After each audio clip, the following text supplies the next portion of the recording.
All right, well, welcome. It's just you and I today, but that's okay. Like I said, I'm going to be recording this, making it available to students who are unable to join us for this Zoom session. But what we're going to be talking about today is business writing and just kind of highlighting the key differences between business writing and maybe writing an essay. Most of you in this class have already taken like an English 1A class, which required that you would write essays or do other kinds of documents. And kind of the mindset back then was, give me a 5-page report. And so you would put all your energy and effort into spreading out all of your content into 5 pages just to meet the requirements of the assignment. And in business writing, it's the complete opposite. You're trying to make your document more brief, more clear, more to the point, and shorter, obviously, because busy business people do not have time to read long emails, long documents, things like that.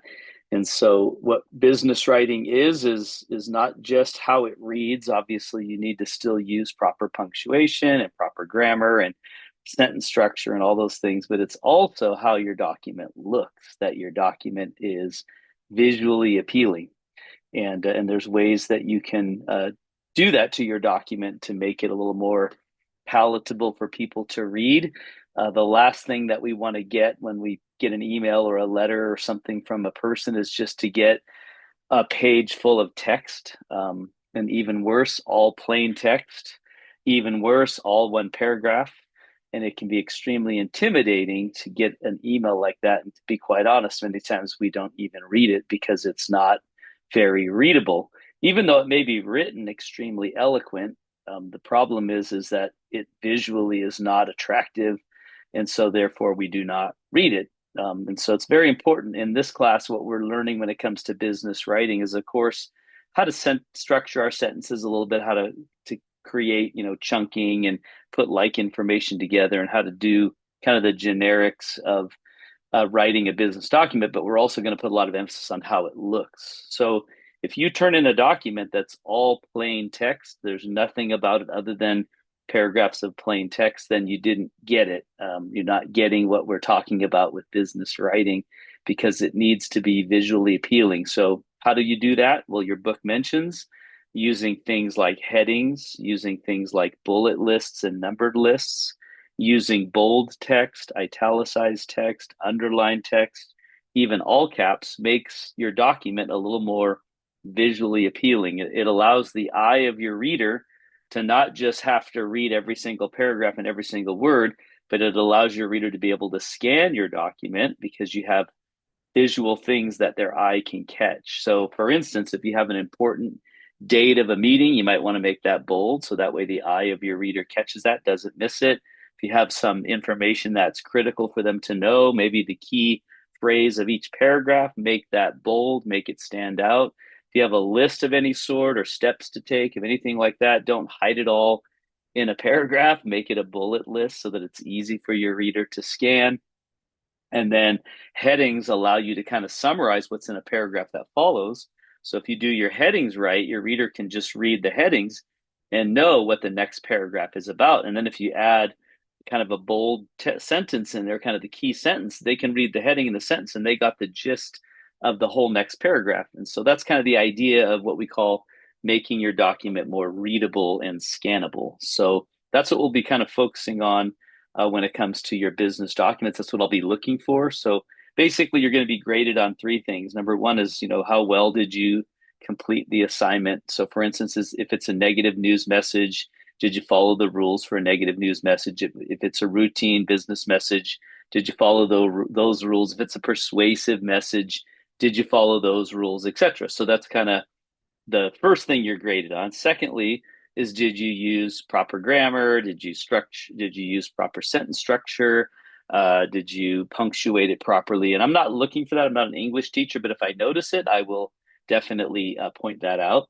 Thirdly, you want to make sure you format your document correctly. So if it's a memo, it must be formatted like a memo. If it's an email, it must be formatted like an email. And if it's a letter, it must be formatted like a letter. And so there's certain guidelines and rules for how those documents should be formatted and what elements they should have in them. So for instance, A memo has a nice title block at the top. It usually says memo at the top, and I'll show you some samples of that. But it's a title block that has the to, the from, the date, and the subject line, and it's double spaced, it's spread out, and I'll show you a sample as I mentioned. That's a proper title block. It should have a 1-inch margin at the top, a 1-inch margin on the side, and then it doesn't have any signature block. There's no sincerely Eric Doucette or any of that. It just has the initials of the author or the typist or the typist. And usually memos are put on bulletin boards and around businesses, and many times they need to be one page. I mean, they can be multiple pages if it's something that's going to be internal, but if you're going to be posting it, you want to definitely get it down to one page. And so that's how a memo should be formatted. If you format it like a letter, or you don't have any of those elements in there, then it's not formatted correctly. An email, for instance, needs to have a subject line that is specific, not vague or general, and it should have a full signature block at the end of the email to make it a professional business email. So your name, your title, your company name, your phone number with your extension, your email address, etc. All that should be in what we call your signature block at the very bottom of an email. That way, when you send out emails, whether internally or externally, somebody may want to call you. Maybe they're confused about something. Maybe they're upset about something. So they have your contact information. They can pick up the phone and call you. They can, obviously they can reply to your email as well, but it just makes it a lot more professional to give them multiple ways in which they can contact you. So that's what I mean by the proper formatting. And then finally, you're going to be graded on whether or not you utilized text design to improve readability. So again, is your document all plain text? Then you're going to score very low on readability.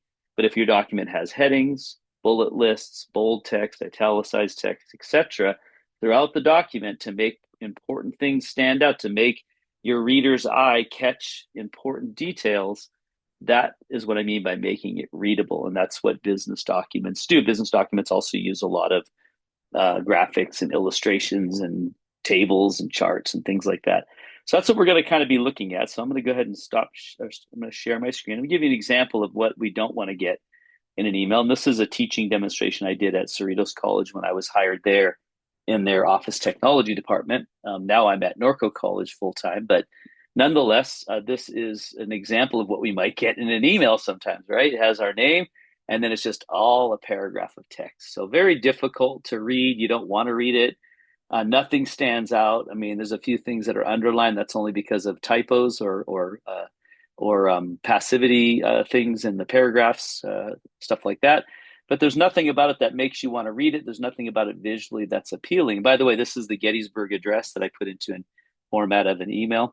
Another way that you might receive an email would be something like this, or a memo. So here's a memo, which is not formatted properly, but it does say memo. But this is your title block. It should be double spaced, and it should be tabbed over every line after the colon, so the second part of the line lines up with the rest. But it does have the proper signature at the bottom. But again, it's all one paragraph, right? It's very intimidating. Again, you probably won't read it. So let's look at another one. So here's another one. This one looks like an essay, right? You have a couple things wrong with it. Again, the title block's not proper. It's not correct. You have an indent on the first line. Business writing does not use indents at all. And then you have a double-spaced paragraphs. Very important. Business writing is always short, single-spaced paragraphs. Your paragraph shouldn't be longer than 8 lines, and that's on a long document. If it's a short document, you can make your paragraphs 2 to 3 lines, little chunks of information. And that's very important in business writing, is every paragraph should be its own thought, its own theme. And if you chunk it into little chunks of information, you can read those very quickly. And it makes it a lot easier for your reader instead of just having, again, all one paragraph. So we're going to look at how you can make your document a little better. So here's an example of a proper memo. And this, we're using memo as an example, and we'll just show you how to format it, but we'll be covering letters and emails each week as you're getting ready for your assignments. But this is a memo, so this one is properly formatted. This one has the initials of the author next to their name. That is a second option. And then if you notice, it gets into how this memo should be outlined at the very top, the very spacings. This one happens to use a letterhead, which is even nicer. But your letterhead, to the bottom of your letterhead, should be about 1 inch down, and then you start your actual document. Again, this is all kind of industry standard as far as the margins, things like that. So your memo should be on its own page. It should be a sole document. And then if you notice, this particular memo gets into how to utilize things like headings, numbered lists, paragraphs, sentences, words, and the value of each of those things. But again, these are all things that you can do to improve the readability of your document. And that's really what our aim is. And then if we continue on into the next page, we just finish up with, oh, that's the first page again. Sorry. We have a one inch margin on the bottom. And then if we go on to the page 2, you do have to bring over your author and date and page number. If you have a second page, that's the proper way to do it. And then it gets into the different fonts that you can use. So this is just kind of showing you like roughly where headings, bullet lists, paragraphs, sentences, words, and then ultimately the last one there, phrases, fonts all come into play in making your document more readable. And I'll be showing you some examples of that in just a few moments. So that's pretty much a memo. And this, by the way, this PowerPoint presentation I just showed you is in your modules for the week that you do memos. And so you're certainly welcome to look at this again if you'd like to. So I'm going to go back to our class in Canvas. Now, this is Business 22 Managerial Communications. I also teach Business 24 Business Communications at Norco. I also teach at Chafee Business 88, which is Business Communications. I also teach Business 247 or BCOT 247 at Cerritos College, which is Business Communications. And we all pretty much use the same book. However, this class, Business 22, does use a different book than the other ones. But I'm going to go ahead and go here to our modules. And this is true for all of the classes that have business writing in them. And you're all going to have this discussion post that's called the do's and don'ts of business writing. And where is it here? I don't know. I have it up. Oh, do I already start it? Let's see. Oh, it's back here. Sorry. So here it is, the do's and don'ts of business documents. That's what yours will look like. And it's pretty much the same. So it's a discussion post assignment. And basically what you're going to be doing in this particular assignment is you're going to be, I'm going to be actually doing this for you in this Zoom session right now. I'm going to be actually be going over the do's and don'ts. So I'm basically going to be doing your final list. But the way this assignment works is that you're supposed to just come up with your own list to start with. Just, what do you think of makes a good business document? And then secondly, that's going to be week 1. And in this case, you have 2 weeks to do it. In this class, some weeks you have 4 weeks. So you have 1 week to make your initial post. You have your next week to do your comments on other students' lists. So you're going to make your list, then you're going to make other students' lists, read other students' lists. You might want to edit your lists. And then finally, on the last week, this is a 3-week assignment, in this class, but it might be a 4-week assignment in your class. Either way, the last week you're going to do your final list. So the idea here is that you're making actually 3 different posts to this discussion post. The first one is your initial list, and it's really lists. It's going to be how your document reads and how your document looks. And then it's going to be commenting on other students' lists. That's going to be week 2 or week 2 and 3. And then on the final week, week 3 or week 4, depending on the class, you're going to be doing your final list. And how you do it, obviously, there's some videos you can watch, but you just need to come down here at the very bottom and click reply right there. And that'll open up a box for you to start typing in your list, or you can also attach a document, whatever's easiest for you. And then you can scroll all the way to the bottom and you'll see other students' posts, and you're able to go in and select reply to their posts and make some comments on their lists. So that's kind of the idea of the assignment. And like I said, in a few minutes here, I'm going to be actually doing this assignment for you. And you're welcome to use my list as your initial list and as your final list, but definitely as your final list. I kind of would like to see you do your own list first, then view other students' lists, and then make your final list. And you're certainly welcome to add to mine if you want to, or take away, but you definitely can also use the list I'm going to give you in this workshop. So let's go ahead and do that. I'm going to go ahead and stop sharing here. And let me go ahead and share this document. And for some reason, it's not showing up. So give me a second to figure this out. Don't know where it went. Let's see. I know I have it here somewhere. So it's under Word documents. I might have shrunk it down. I think I did. There we go. All right, I got it up. And let me share my screen again. And I'm going to be going over this, I'm also going to be demonstrating with some samples when I'm done with this list, kind of what you should be looking for as far as your document goes. So this is the one thing you need to know about business writing. Again, is it's 50% how it reads. Obviously, if it's written poorly, it's going to be difficult to read. But secondly, it's 50% how it looks and how easy it is to scan or skim the entire document. So those two things, when they come together, you have a great business document, and you will stand out among your peers as a great communicator in the office space. But 50% how it reads. So again, you can have the most eloquent document written, but if it's difficult to read because of how it looks, then you kind of lose your audience. And again, if it's not written well, that's going to lose your audience no matter how it looks. So the idea is to bring these two together. So how do we make it? What should we be concerned with on how it reads, and then what should we be concerned with on how it looks? So that's what I'm going to be covering right now. So let's start by looking at the do's and don'ts of how your document reads. Now, obviously, again, proper sentence structure, proper grammar, proper punctuation, all are key ingredients to a good document. But there's some other things as well that I want to bring to your attention. The first one is the tone of your document. A business document should always be at a conversational tone. So there's a temptation among students and others. Well, this is a business document. I need to make it sound very formal. And that's not the case, right? We need to speak in our documents in everyday, plain language. That allows us to be able to relate to a larger audience of people.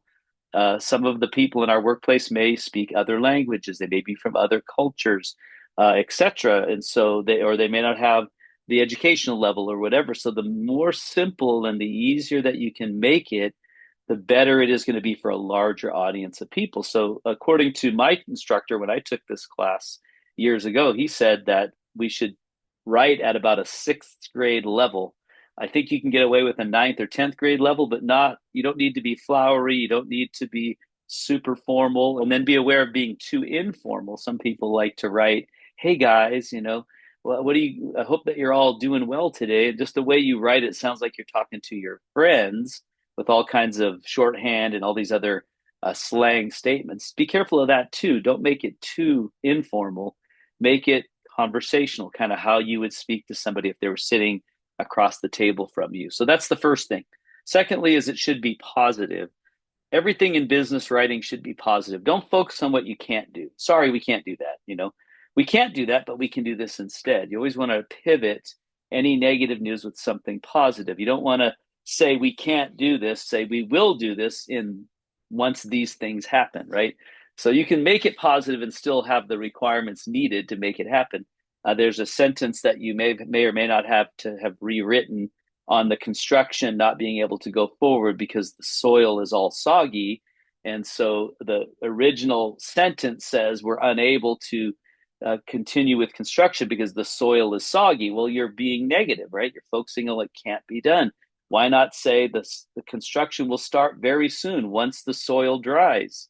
It's saying the same thing, but it's saying it in a positive way. So everything that you write should be positive. Even if it's negative news, you want to spin it positive or say the negative news and then offset that with something positive. Yes, we can't send you that product any longer. However, we can send you a discount. We can't give you a refund, but we could give you a discount on your next purchase. Things like that allow it to become more positive. So keep it positive. Even be careful of being harsh too. You're sending your employees a notice that they can't use social media during the day at work hours. And, some students like to say, and if anyone's caught using social media, they will be terminated immediately. Well, you're being very harsh and you're not showing very much confidence in your employees, right? So keep it positive, right?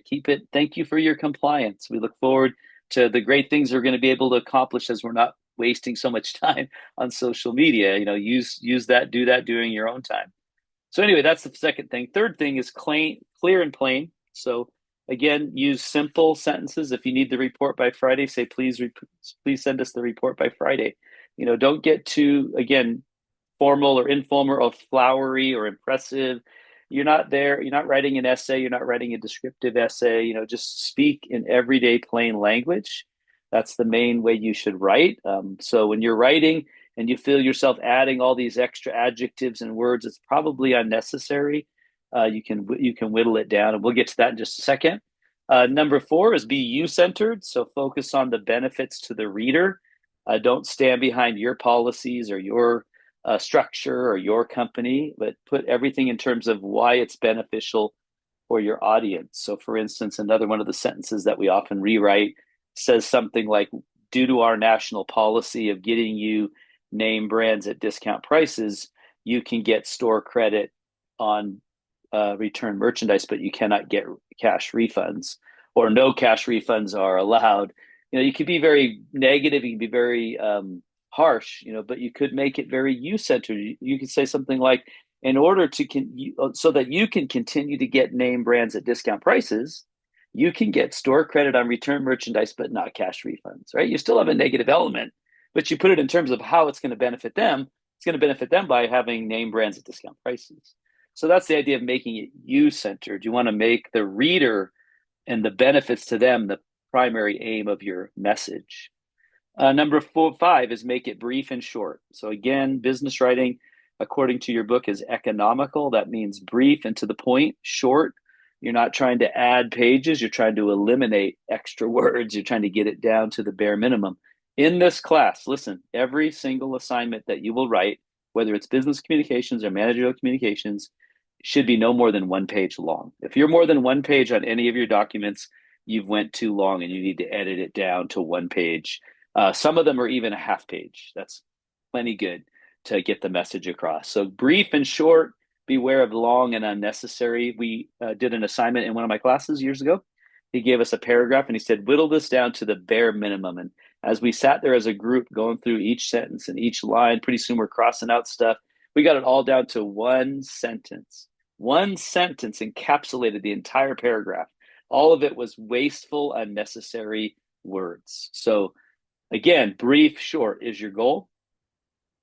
To make it a little more interesting, you want to change up your sentence types. According to your book, people are able to remember plain and simple sentences the most, but you don't want a document that's all plain or simple sentences because it sounds very choppy, So we add a compound in there, or we add a compound complex that makes it a little bit more flow a little nicer and doesn't make it so choppy. And so you can do that. Again, you're trying to avoid flowery language or too formal of language, but you also don't want it to be too choppy. So using plain sentences, simple sentences, compound sentences all make it a little bit more easy to flow, but just be careful of adding a comma and adding a comma and making your sentence now a whole paragraph. That's not helpful either. In fact, that's when people get lost.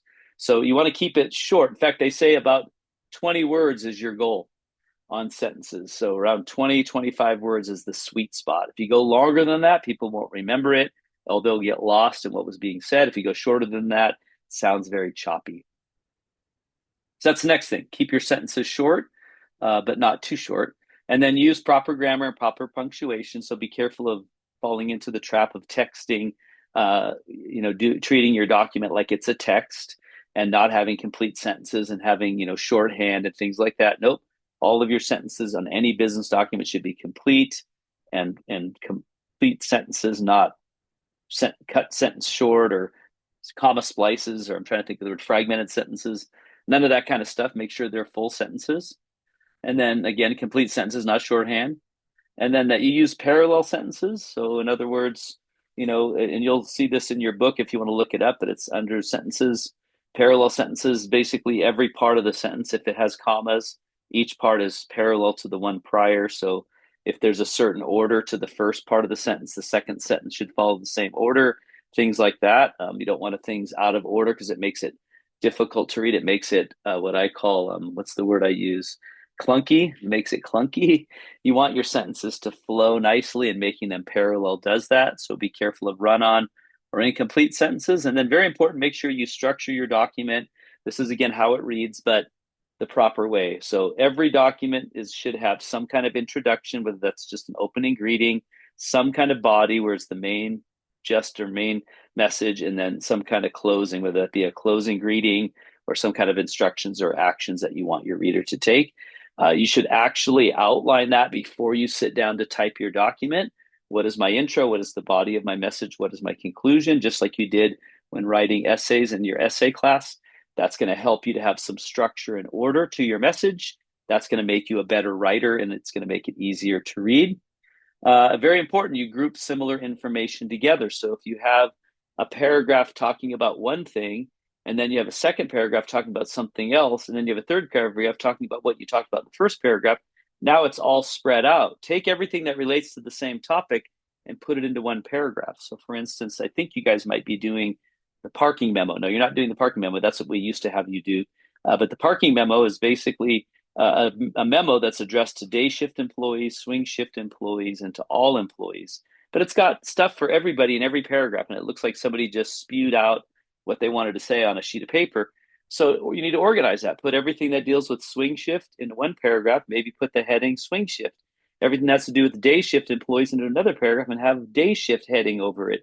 And now, and even better, bullet list instead of a paragraph under each one. Now you have a document that it says day shift, swing shift, all employees, and it has a bullet list for each group underneath it. They can read what's relevant to them. They can read what everybody needs to know.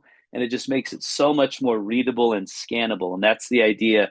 It starts with, though, how you lay out your paragraphs. So make sure you group or chunk your information. In business writing, this is a big thing now.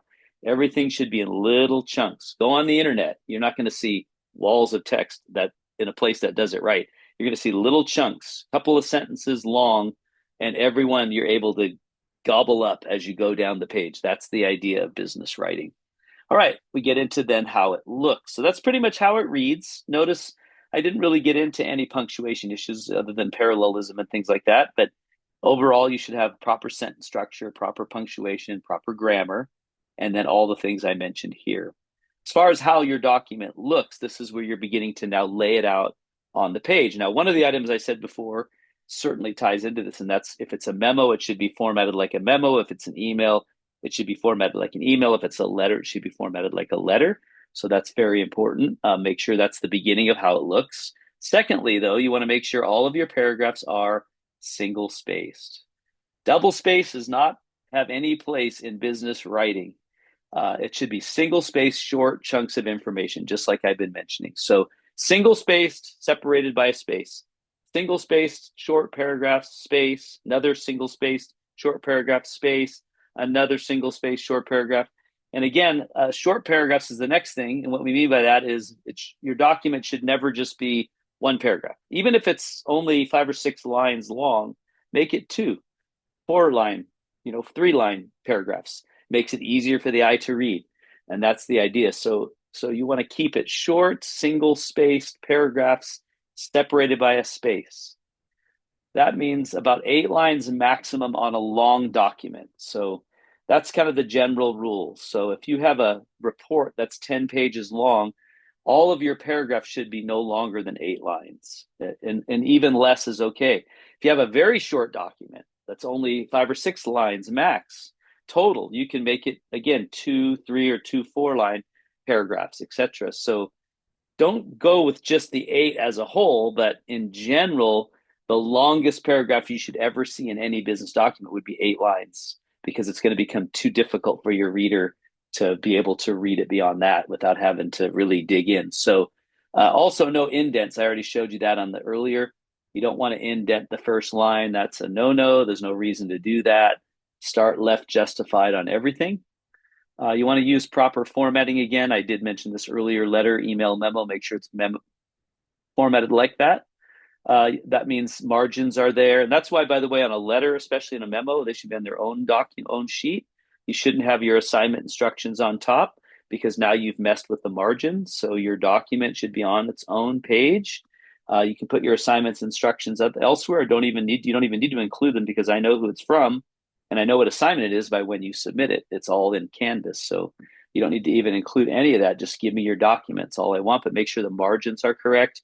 You have the correct title blocks, whether it be addresses for the letters, or whether it be a memo title block, or whether it be an email subject line, and then the proper signature blocks, whether it be no signature block like a memo, or whether it be your name and your signature and your title for a letter, or whether it be a full signature block like an email with your name, title, company name, phone number, extension, email address. So those formatting things are very critical, and I'll be grading you on those for sure. Your font size on a document to make it more readable. You don't want the font to be so small that nobody can read it, and you don't want it to be large because it doesn't look professional. So 10 to 12 font size is your goal. And when you go through your book, it'll recommend using sans serif type fonts, I believe, for your body of your text, and serif type fonts for your headings. That's fine.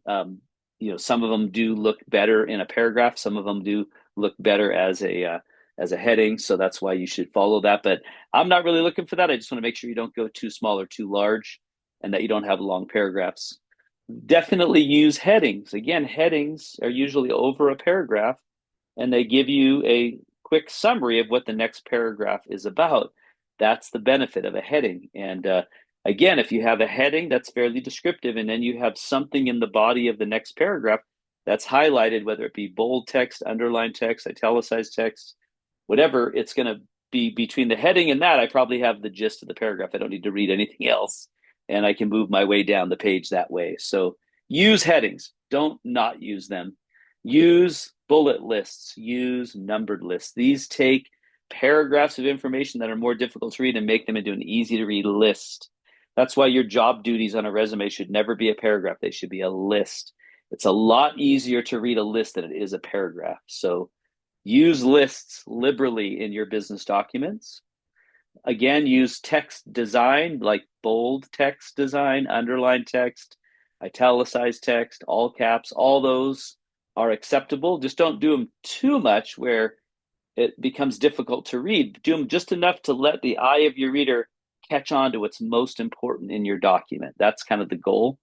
And something that's really important, you might want to underline, bold, and make it all caps, right? Something that's maybe not quite as important, but more important than others, make it a bold, etc. So definitely fit on one page. So if your document has to go onto 2 pages, you should basically make it about 40% of the next page. If it's less than that, you should try and edit it down into 1 page.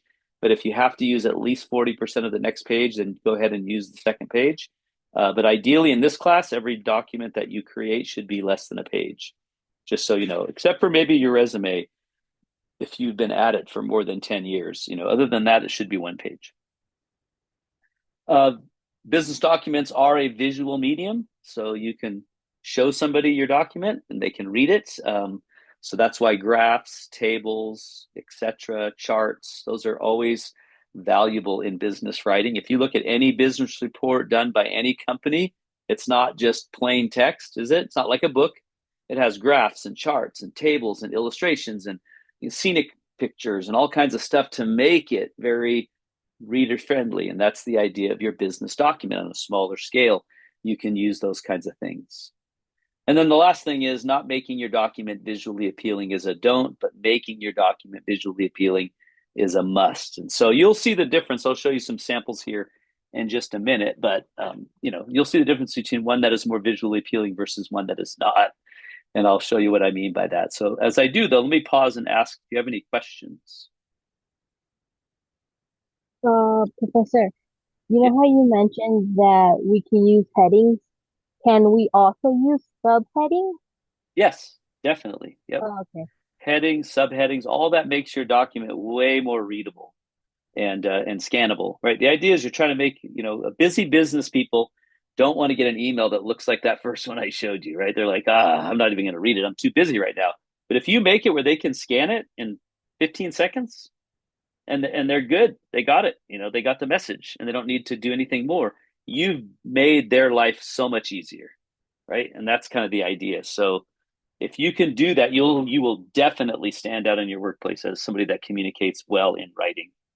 And even if even if you're not the most eloquent writer, if you just keep it simple, to the point, short sentences, make it visibly appealing, they're going to go, I don't mind ever getting an email from that person, versus somebody else that they go, oh no, I'm not even going to open it. I already know what it's going to be, So we've all been there.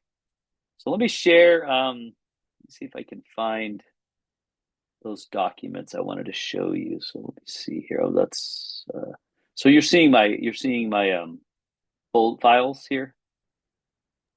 Yes. Are you seeing some files? Okay. So I have let me start with just business writing down here. So let me look at a few bad and then a few good. So I'll just look at a few bad memos. Here's bad memo number one. So see if you can see that. Are you seeing the memo now on my screen or no? No, I still see like your files. I'm guessing it's Okay. loading. Yeah, let me try again. How about now? Yeah. Okay. So here's a memo. There's a few things good about it. Actually, the title block is very nice and it has the word memorandum, but look at the body of the message. It's just a paragraph of text, right? Nothing in it that stands out. It's intimidating to read. And I noticed if I look close enough, there's some times in there that might be very important to me, but I don't see them. And by the way, this is that memo that I was talking about where it's day shift employees, swing shift employees, and all employees. Well, you look at this and you have no idea who it's even addressing, and even if you start reading it, you'll be like, oh, it's talking to the day shift. Wait, now it's shifted to the swing shift. Oh, wait, now it's back to the day shift. Oh, now it's dealing with all employees. And so it's very much not reader friendly and not set up to be very visually appealing at all. And so let me show you, see if I can find another one here. I'll give you a couple of bad examples and then I'll give you a good one. So let's see. Here's another bad memo. I think that's the same one. Let's see. All right. Here's okay. So I don't know if you can see that, but I'll unshare and reshare. All right. So here's another memo. Now, this one's not as good in the sense that the title block is all crowded together. It should be double spaced. Again, the only thing in business writing that's double spaced is a memo title block. And then every one of these lines should really be tabbed over after the colon so that the second part lines up. So it kind of should look like that. And then if I come here and I make it double spaced, I should be able to do that somewhere in here. Here we go. All right, so now I've set it up correctly. But again, the whole body of the document is very much unappealing and very difficult to read. And if you read that, you would probably get the gist of it, but you would probably forget a lot as well because it's not really very easy to read or scan. So I'll show you a good one now. I'll show you kind of the final on this one, the way that it should be done. So let me go there. I call this a good memo. Let's see. Darn it. Okay, business writing. All right, let's see if this is it. All right, here we go. All right, so let me show you this one in comparison to that one. And here we go. All right. Now notice the difference, right? It's formatted beautifully at the top. And then it has a heading that says all employees. And it mentions here, I'm just looking at what's highlighted. Always display a white sticker to avoid violations. What white sticker? What is that all about? Oh, I need to get a white sticker on May 12th and May 13th at 11:30 at the cafeteria. They're going to be having something going on. It looks like the ability to register with employee relations. So I better get that done, right? And then there's day shift employees. Well, that's me. I work during the day. Oh, there's a guideline here. I must park in lot A and B, and I must avoid parking at the curb.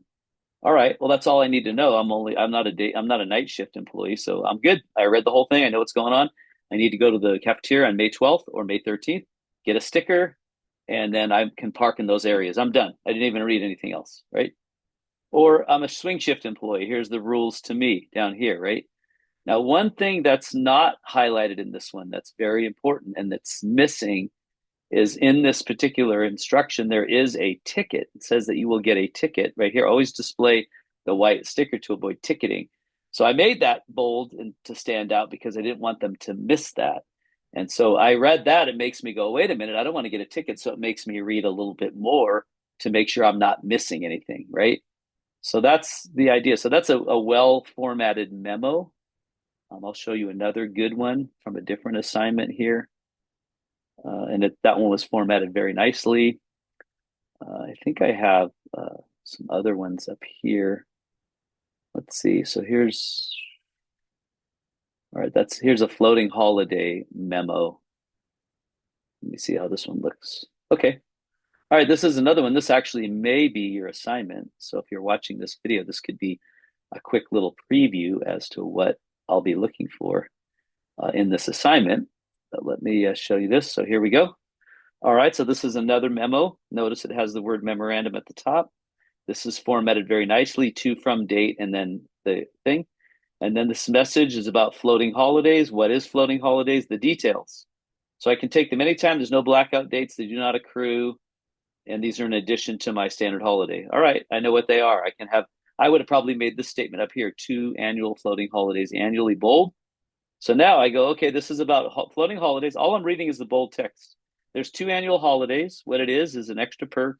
I can take them anytime, no blackout dates. They don't accrue, so I better take them within the year. I'm done. I didn't have to read anything else. Why? Because the person who sent this made it very easy for me to scan and skim. So do you kind of see what I'm talking about with what we call readability? It's not Yeah, all plain text, not all plain text. So I'll show you a couple of other documents just to give you a sample of those. Let's do a letter. Let's see what happened to I think I lost it here. Let me go back to I got to get out of here for a second. Okay, here we go. Should show that. Let's see. All right, here we go. I'll show you a couple of letters. Let's see, go back down here. Here's a letter bad. I'll look at this one. All right, so here's a letter. It's not a letter at all because it has no address blocks. Now, a letter should have a inside address, a return address, or letterhead up here. Sorry, a return address or letterhead. Then it should have an inside address, which is who the letter is to, and then there's the letter, and then there should be it's Professor. yes. I still see the Okay, document sorry about saying that. Thank you for interrupting me. Yeah, sorry. All right, here you go. All right, so this isn't a letter at all. It doesn't have the letterhead or the return address at the top. It should be a return address block. It should have an inside address below the date. And then again, it's not formatted. There's nothing about it that has any text design. And then actually their signature block is not bad. They just need to leave room for an actual physical signature, and they should make this single space here that there's no space in between the two. But you should use your type name and your title at the bottom, but have room for a physical signature. So that was supposed to be a letter. Let me see if I can do another one. Give you a sample of that. Darn it, it's only letting me. I have to go back to this Finder. Okay, sorry about that. I probably could just go to Finder myself, and then once I get a letter, I can open it. So let's go to. There's another letter bad. All right, here you go. Let me show you this one. Sorry. All right. So here's another one. All right. So this one's actually formatted like an email. It's supposed to be a letter. It's got a like a looks like a title block for an email or a memo. But notice it's all double spaced. Now they did use bullet lists and they did have headings. Great, but why not make them bold? And they should all be single spaced. So look how long it ends up being. So their signature block's not bad, but again, they did use text design, but they used double spaced paragraphs. Those are all no-nos. That would be a very low scoring letter for sure. Let me show you some good ones then. Hold on a second. I'll just go to them and then I'll open them. Let's see. I gotta close this. All right, let me go to I have a couple up here that I've used for.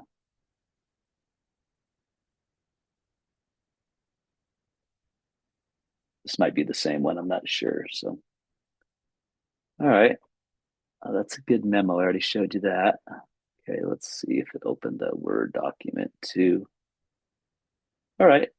Yeah. All right, I'll show you both of these real quick. These ones are okay. There's even better ones. I think I have a persuasive one that's even better, but let's see. Zoom, share. All right, so here's just a letter. This is a good one. But notice, once again, this one has a letterhead. It's a little, they should have really moved it up higher into the margin because it's a letterhead, but nonetheless has an address, or excuse me, date line. It has the inside address and it's addressed. And notice they use some text design. Amazon, they're allowing you. They're talking about here ways to improve employee satisfaction of 4-day work week. Okay, there's some benefits to it. I can read that. Amazon does this, allows employees to enjoy an extra day. In fact, they did a poll, it says right here, 80% thought it was a good idea. So let's start away. Let's do this 4-day work week and see how it goes. And it's formatted nicely as a letter. So that one's pretty good. I mean, I would probably give that a 47 out of 50, maybe 45 out of 50 for the most part. I think they could do a little better, but just a little more text design in it would be helpful. Let's see if I have another one here. Oh, the other one didn't open, so let's close this. I think I want to look see if I have that one. Could have sworn I had a better one. It's the same one, so that one's the same. Hold on a second. Let me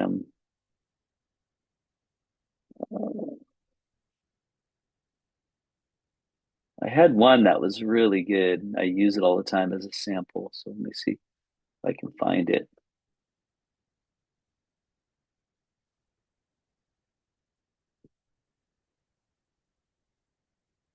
I'm going to search for it real quick.